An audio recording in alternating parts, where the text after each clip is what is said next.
Hello and welcome to another RDJ Rambles video.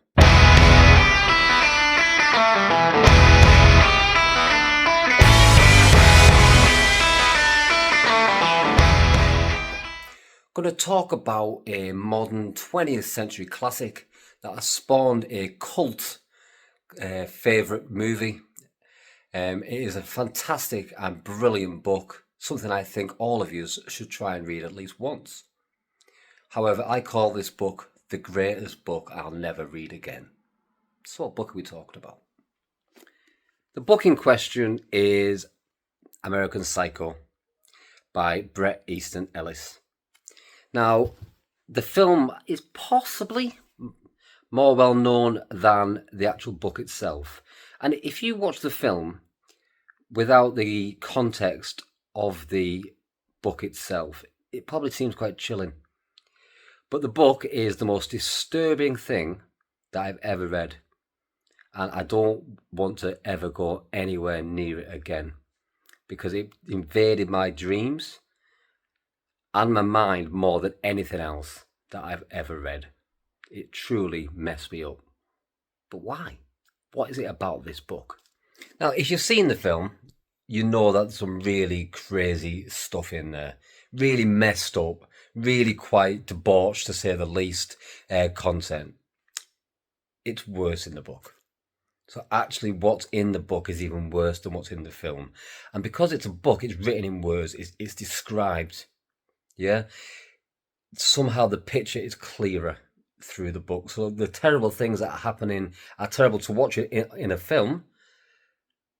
But for me, a book paints a more colourful, vivid picture. So the content, first and foremost, really messed with my head. Truly terrible scenes that I'm not going to talk about here. This is only my third video. I don't want to get cancelled just yet. The other thing, so the content and the actions that are going on in the book are terrible. But it's also the way that Bret has written the book. It's almost like a constant stream of consciousness. Say that again, shall I? Consciousness. And it's hyper detailed. So I'm going to give you a bit of a brief idea right now. I leave the office at 4:30.